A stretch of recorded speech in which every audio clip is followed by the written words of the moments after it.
दो सुन बतियां बिहसत बंधु दो सुन बतियां राजेश दरस कब पई राम राजेश दरस कब पई राम जी बिनती सुनो भैया विचार गई राम जी बिनती सुनो भैया विचार गई राम जी बिनती सुनो। अब ठाकुर जी ने जयकारा लगाए बोल सिया झुकी माली बोला अब जाइए।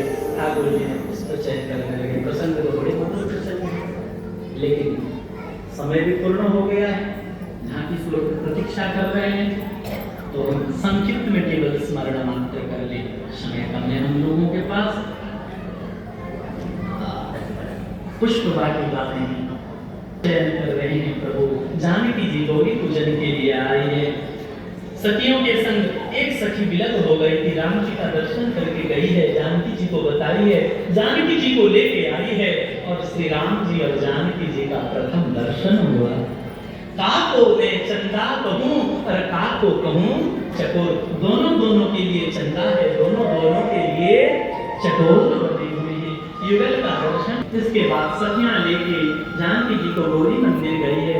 जानकी जी जय जय गिरिवरराज किशोरी जय महेश चंद्र चकोरी जय गजबदन सड़ान नमाता जगत जननी दामिनी दिलाता नहीं तो आज मध्य अवसाना अमित प्रभाव वेद नहीं जाना भव भव विभव पराभव कारिणी विश्व विमोहिनी स्वस्ति हारिणी कह के दिव्य स्तुति की है। जानकी जी के चरणों पर मस्तक लगाई है। माला जानकी जी के गले में पहुंच गई। प्रसन्न होकर मुस्कुराने लगी कहने लगी मनु जाहि राज हूँ मिले ही सोवर सहज सुंदर सांवर करुणा निदान सुजान सील सनेह दान यही भांति गौरी असीस सुनसी सहित ये हर्षित अली तुलसी भवानी पूज्य पुन पुन मुझित मन मंदिर सरी। जानकी जी गए हैं और इधर राम जी भी पुष्प लेके गए हैं। गुरु जी को जी ने कहा फूल तो लाए फल। राम जी ने कहा गुरु जी पुष्प चढ़ाना शिष्य का काम है फल देना तो गुरु का काम है। गुरुदेव आप ही फल दीजिए। तब विश्वामित्र जी ने आशीर्वाद दिया सुफल मनोरथ मारे राम लखन सुनी सारे।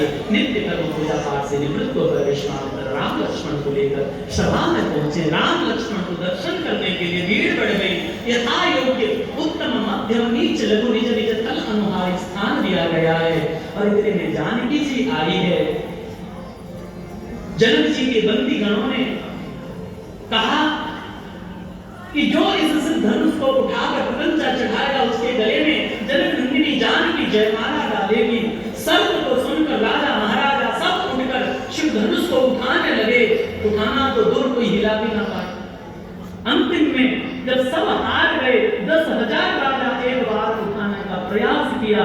भूप सहस बस एक ही बारा लगे उठावन कैसे बोले जैसे कामी व्यक्ति के वचन सती नारी के मन में कोई प्रभाव नहीं डालता ठीक इसी प्रकार राजाओं का बल शिव धनुष पर कोई प्रभाव। जब 10,000 हार गए जनक जी को दुख हुआ। जनक जी सोच रहा था वीर भोग्य वसुंधरा लेकिन आज मुझे पता चला वीर विहीन महीने जाने।